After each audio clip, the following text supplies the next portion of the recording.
Okay, let's make a start. Well, good afternoon, everybody. I am delighted that we have managed to arrange this event. Obviously, all of our Globe schools are celebrating Eco Week, so it's fitting that we are going to have a debate and a discussion between two schools, Cambridge House in Valencia and Castro in Vigo. We've got a wonderful opportunity for our students to talk and discuss and perhaps even debate some of the key points about climate change, specifically about climate change agreements and whether or not they've been a success or a failure. That will be our motion today. I know that some of the students are very excited about being here. I know some of us, might be the first time that we are actually debating, which is fantastic. And it's great that we can facilitate this. So it would make sense, I think, if the teams could introduce themselves by simply telling us their name and the year in which they are currently studying in. So perhaps Vigo, Vigo, shall we make a start? Do you want to introduce yourselves? Starting with Tina. Hi, my name is Martina and I'm in year 8. Hi, my name is Joel and I'm in year 7. Hi, my name is Martin and I'm in year 8. Hi, my name is Joel and I'm in year 7. Thank you very much, Vigo. I know you're ready to, with your points and your arguments. Cambridge House, could we hear from you and you introduce yourselves? I'm Natalie and I'm in year 7. I'm Álvaro and I'm in year 7. I'm Nerea and I'm in year 9. I'm Nerea and I'm in year 9. I'm Judy and I'm in year 10. Hello, my name is Amaya and I'm in year 10. Lovely to meet you and fantastic that you've connected with us today. Okay, look, let's also introduce our two head students, our two head girls who, well, if you could introduce yourselves as well, that would be wonderful. Yes, I'm Hayden from Cambridge House, and I'm in year 13. I'm Leyden, I'm from year 13 as well, and I'm from And our two head students that have joined us are going to be not only watching and giving us a little bit of constructive feedback, but students, they're also going to be actually deciding and are going to be part of our judges. So when you talk to them, you need to look at them and think, okay, am I convincing? Am I explaining myself clearly? Again, I know very well that this is the first time that we've done this. So we are all very excited and hopeful that we can hear from each person and potentially even debate a little bit, because the format we've agreed on is that there'll be 4 speakers. There'll be an introduction speaker who will explain a little bit about the motion. Climate change agreements have been a failure. That person will then be followed by a speaker 1 who will explain some of the key arguments. There will also be a speaker 2 who will talk about some of the key arguments as well. And then there'll finally be a concluding speaker who will kind of summarize some of those key arguments. What we've agreed as well between the two schools is that when speaker 1 and 2 are talking, they can be, in the politest way, interrupted. You can make teams a point of information. So if you disagree or you think there's something that you would like to challenge during speakers 1 and 2, you can say point of information. If you say point of information, that person who is talking at that moment can either accept it or decline it. They can carry on or they can ignore it. Obviously, if you decline all the points of information, that perhaps is not going to go down fantastically well with the judges because they would like you to accept some of those points of information. So you may look to accept 1 or 2, you may look to decline. That's, I suppose, how confident you feel. And again, this is our first time, so we know that we're all in the same position and starting position exactly right. So I think we are going to make a start and we're going to have the introduction speakers and we're going to have the proposition to go first, which of course is Castro. So our introduction speaker is going to be, I believe, Martina. Yes. And she is going to talk a little bit about the motion, which is climate change agreements have been a failure. Thank you, Martina. Take it away. Good afternoon, ladies and gentlemen. Today we will debate the motion climate change agreements have been a failure. Climate change agreements are political agreements that countries make to face the climate crisis we are living in. Firstly, Martin will talk about the ineffectiveness of the agreements on tackling the root of the problem. Then Joel will explain how countries are falling short of what they promised to do. And finally, Johan will conclude the argument. Thank you very much, Martina, and a round of applause for Martina. I thought that was very, very clearly done. Thank you very much. And over to Cambridge House, who are going to also introduce, and I apologize, I don't know who's going to be the introduction speaker, but I'll let you come forward now and respond with your introduction. Thank you, Cambridge House. Hello, we're going to debate that they haven't been a failure. Governments generally agree on the science behind climate change. So over the last several decades, governments around the world have collectively agreed and started working to slowing global warming. However, despite their hard work, the world is already facing the consequences of climate change, and it is expected to get worse at an alarming rate. Throughout the years, new ideas have started to change the world through some progresses. There have also been several agreements that will change the world slowly. Thank you. Thank you very much, Cambridge House. Round of applause, please, for Cambridge House and their introduction speakers. That was wonderful. So we're going to go to speaker one from Vigo. And remember, Cambridge House, if you wish to make a point of information, you can say that. And then that speaker from Cambridge, from Vigo, can accept or decline that. So we will maybe expect some interruptions in the next few minutes or not. Let's see. So Vigo, I don't know who is speaker one, but if you can, there we go. It's Martin. So Martin, climate change agreements have been a failure. What do we think? The failure of past climate agreements to effectively combat the causes of global warming is becoming increasingly clear. This is evident when we consider the case of major emitters like the EU and China. While developed countries in the EU like France and Spain have taken steps to combat climate change, such as reducing their carbon emissions and getting renewable energies, these efforts have been supported by the global community as a whole. Developing countries like China have continued to emit significant amounts of greenhouse gases, which undermine the progress made by developed countries. Without the same effort by all nations, the actions of some will be ineffective, making it difficult to achieve meaningful progress in the fight against climate change. This will subsequently lead to countries dropping out of agreements as they may feel it is unfair for them, leading to more difficulties in the fight against climate change. Thank you. Thank you very much. Thank you very much, Martin. Round of applause. Some heavyweight points coming in there about some of the specifics. Martin's very pleased. Martin's very pleased with himself. There was no points of information there. That was noted. There may be points of information from Vigo. Let's see. But if we could have speaker one from Cambridge, who may wish to respond to some of those points and obviously make their own points as well, that would be fantastic. Cambridge House. Hello. So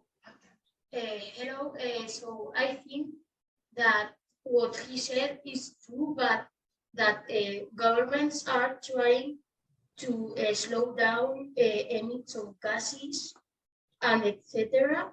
So over the last several decades, governments have collectively to slow global warming, but despite the intensified diplomacy in the world is already facing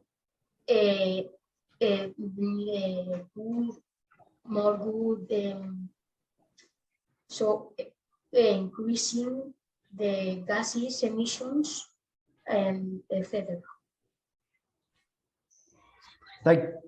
Thank you very much, speaker one. Round of applause, speaker one, I like the way you started where you said there's a partial agreement there. So kind of, yeah, that's an interesting tactic to throw back to Vigo a little bit. Thank you very much.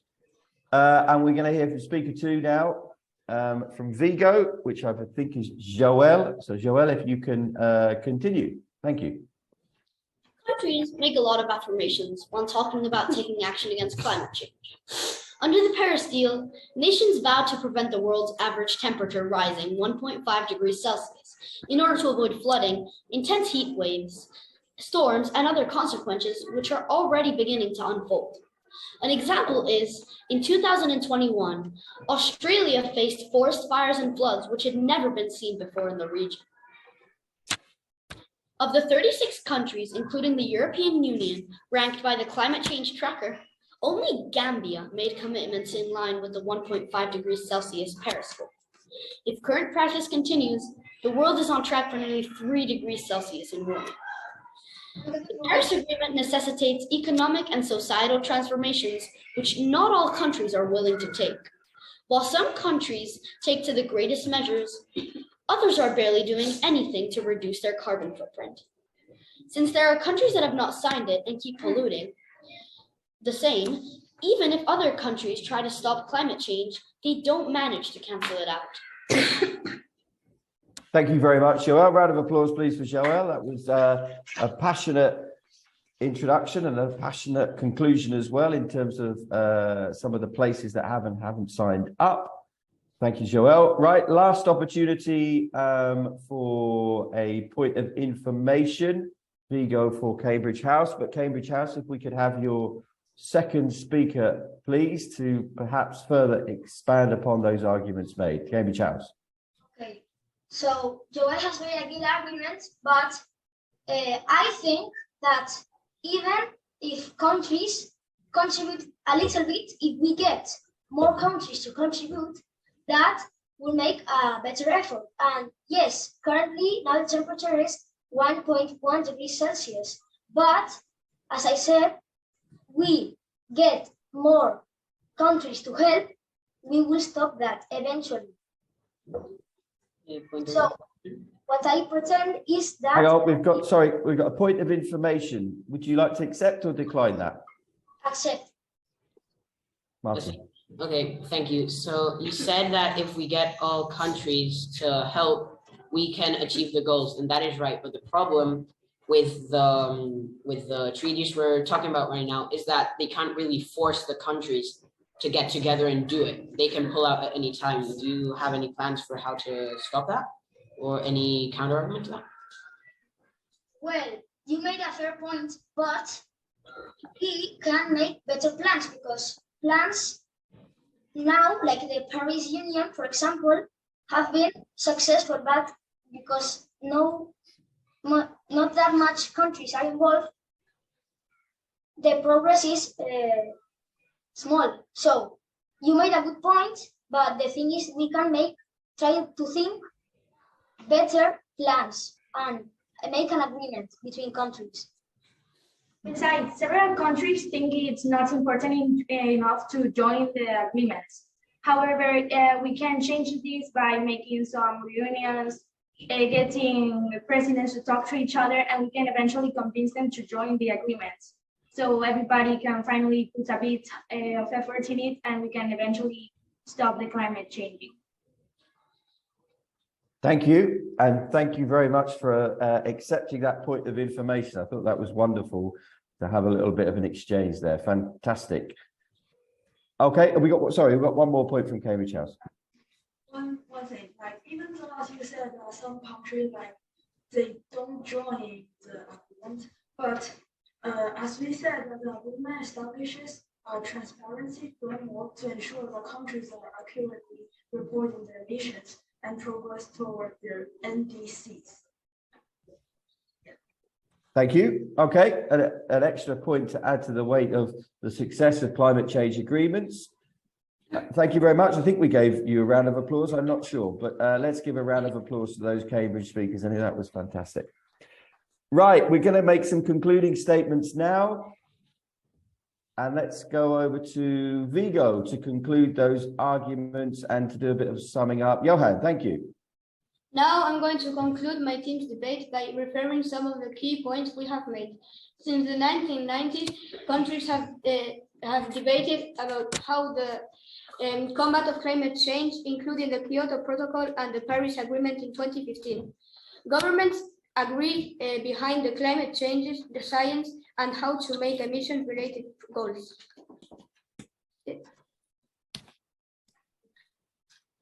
Experts said that the Paris Agreement is not enough to prevent the global average temperature that is 1.5 degrees Celsius. These consequences, such as heat waves, and floods.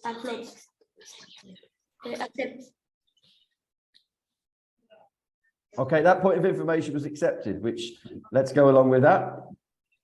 That's true, but even the Paris Agreement, if you say it's been a failure, okay, but it's a contribution. It's like the start of a better progress in the agreements.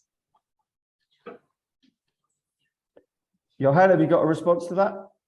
Yes, you could say that it's been a contribution, but for example, the United States, President Barack Obama signed the Paris Treaty, but as soon as President Trump came into office, he pulled out of that treaty and started burning fossil fuels like never before. Also, what are we counting? It's a contribution, true, but are we counting a contribution as a success? Because I can contribute, but in the end, maybe it won't really make a difference, or it won't get the outcome we needed. Because if it was really a success, we would have stopped all global warming already. Okay, I can't see if there's another point of information from Cambridge House, but I think so. Cambridge House, do you want to just add a further point of information for that as we're concluding? The Earth's average temperature has already increased approximately 1.1 degrees Celsius above the pressure levels, according to a 2021 assessment made by some scientists in the European Union. Okay, Vigo, have you got any response to that?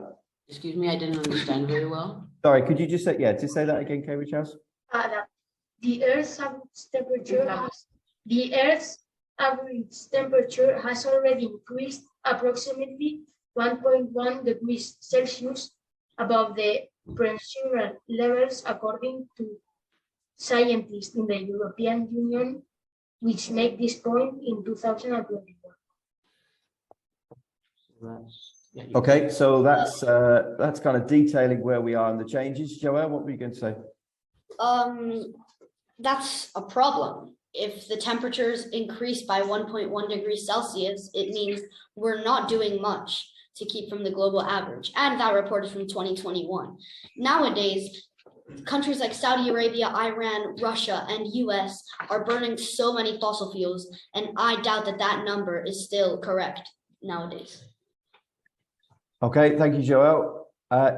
We've got one more. Well, yeah, let's go off a little bit in terms of off the format, but let's have one more point of information from Cambridge House. Coming back to what you said regarding that it's a contribution, but that it may not be as important. Yes, but however, if several countries are in the agreements, eventually everybody will have to join, as they can't be the only country not joining the agreements. I wouldn't really agree on how that's how geopolitics work. That isn't really how it happens, because countries, they can't just tell another country to join and it'll do. It's true that maybe some smaller countries, which depend on other countries, will join in the end because the bigger countries will make them. But like, imagine Russia. Russia had to stop invading Ukraine, even though the US and other countries have told them to stop, because Russia can depend on itself. There are small countries which in the end will do what you think they will do because they need to depend on bigger countries, but there are countries which emit a lot more than others that will in the end not do that, because it's how the world works. Okay, thank you, Martin. Right, I'm getting, Johan, have you got any other concluding statements, or did yes, you I finish? need to finish. Now, Okay. thank you very much for listening to our team's debate about the fact that climate change agreements have been a failure. Thank you very much. Yeah, perfect. Okay, right, over to Cambridge House. Round of applause for Johan. Very nice conclusion and some really good points of information from Cambridge House. Cambridge House, you're going to conclude, I believe, now. Thank you. To conclude with this, we think the Paris Agreement is really important that it was a success. After the agreement has been adopted, as we said, that greenhouse gases has been reduced, and not as what you said, that not big changes has occurred. We have to say that at least it saves animals' lives and it gives them a better living condition. Paris Agreement is what human can do in order to provide. We know the seriousness and dangers that come with climate change, and we are trying our best to stop it with various agreements, as it is a very efficient way to do so. Thank you. Thank you. Fantastic. Wonderful conclusion. I think we should give everybody, unless there's any other points of information from Vigo. Joel, you've got your hand up. Okay, last point of information. Well, I noticed that you said that they're reducing the greenhouse gases. Well, some countries, like countries in the European Union, which are doing well in reducing greenhouse gases, have reduced. But that doesn't matter if other countries like China are producing 33% of global polluting. If they don't stop and we keep going, it's impossible to find a balance. Cambridge House, have you got a response to that? If everybody get that mindset, thinking everything we do, if it's not supported by every single person, is wrong, then we wouldn't do any progress. We need to start little by little until everybody agrees, and we finally start making a change in the world. Thank you. Right, I think that's all points of information. I think you've done all incredibly well, and I've really, really enjoyed that. I think it's gone very, very smoothly. I think you've made some fantastic points. I'm not the person that's going to be judging it. We've got our head students to do that for us. They're going to have a few moments just to have a think, and they're going to give us a little bit of their thoughts and then decide on where they will go with this particular motion. I hope, Cambridge House, that this won't be the last time that we debate together, because it's been thoroughly enjoyable, and I think the experience on both sides is something that we've learned a lot from. Ms. Mateo, I don't know if you want to say anything from Valencia and Cambridge House in terms of your thoughts and how you thought it went before the head girls give us their decision.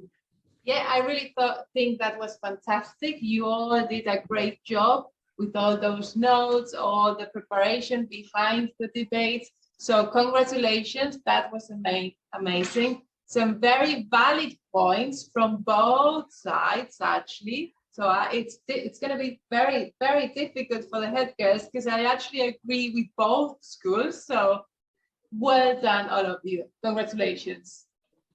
Absolutely. I love the points of information as well. The points of information that were accepted on both sides was amazing. And that's great to see so early on in your debating careers, because I know, Vigo, we've got some big plans for debating in terms of competitions. And it would be wonderful if we could repeat this with Cambridge House, and who knows, maybe some more schools in preparation for the Globeducate debate competition, which is in June. Right, over to our head girls. Hayden, do you want to just say a little bit about how you found it and maybe a little bit of feedback? I would love to, thank you. So I want to start by looking at your guys' introductions. Those were great from Cambridge House. I felt you guys were really prepared and informative. And from Castro Martina, you were very well spoken. And I love the topic sentence that really encompassed your entire debate. That was great. For the speakers, round of applause to you guys. You were so prepared, informative, and I loved how each school backed up their points with facts. I think that's really important and something we need to keep in mind when debating something so serious as climate change. We have to make sure everything we say is supported by factual evidence from scientists. I like the optimistic approach that Cambridge House presented, and I am a fan of how Castro was willing to make sure that everything that was said had that factual evidence, and they were willing to disagree, because it can be hard to disagree with people, and you guys were more than willing to do so. Right? For the conclusions, similarly to the introductions, the topics were iterated, and the emotional language you guys use is really nice and what you want to use in a conclusion. So I was a very big fan of that. For just some general notes for how you can be better prepared for next time, during your resolution, I really recommend you to find the weak spots in your own debate, because then you can kind of think about what the other school may try to attack, and you can be better prepared to respond to that. Everyone's public speaking was honestly incredible. I was just sitting here smiling. You guys are really, really stellar. But when you're talking, it's important to not use filler words like or like. It's better to just pause and take a minute to regroup and get your thoughts together than filling in with words that aren't necessary. And finally, I was a huge fan of the balanced debate, and I think you both did an incredible job. You should be very, very proud of yourselves. Thank you, Hayden. Some brilliant feedback there and lots that we can take on for the next debate. Thank you for those comments. They're really, really useful. Lady, have you got any comments or any feedback? I think Cadence really said many of the things I wanted to say. For the introductions, I really liked that Cambridge House presented some context about the actual situation that we're in. That was amazing. I just wanted to say one more thing in regards to the conclusions, and that is you don't typically make points of information in the conclusions, which I think that is a point that is paramount to any debate, is to have the form of the debate correctly. But apart from that, that was a great debate, and I really liked it. Thank you, Lele. I think we all echo those thoughts. It was a really, really strong debate. And for your first time debating, my goodness me, there's so much potential in both schools in terms of debaters and public speakers. And that was really, really obvious. I echo completely Hayden and Lele's comments. Right, head students, we're going to have to decide then. So you're going to have to decide whether you would agree with the climate change agreements have been a failure. So I think it's probably just easiest if you just raise your hands and then we can decide whether or not we've got a winner, a draw, and let's see. So raise your hands if you think climate change agreements have been a failure, and that would of course be Vigo. Okay, thank you, Lele. Climate change agreements have been a failure. If you disagree with the opposition, raise your hands. Thank you, Hayden. So we have a draw. Who would believe it? Well, I think that's a fair reflection a little bit of the debate today and the wonderful points that were made on both sides. Really, really impressed with that. And also how technologically it's worked relatively smoothly as well, because we were both wondering how it would work, but we heard each other really clearly and we even managed to interact. I do take on board Leire's point about the format as well, but next time we will be able to work our way through that a little bit better perhaps. But apart from that, absolutely tremendous stuff. So thank you for everybody joining today. I hope you have a good afternoon, and I don't know from Cambridge House and Ms. Mateo whether we would look to do that again at some point for sure, no? Yeah, sure, certainly. We would like, yeah, we really enjoyed the experience. I think it's a great opportunity for them, not only for the debate, but also meeting some other students in other Globeducate schools. So yeah, that was amazing, and we should certainly try again soon. Fantastic. Thank you very much. All right, have a good afternoon. Thank you very much. Bye. Thank you.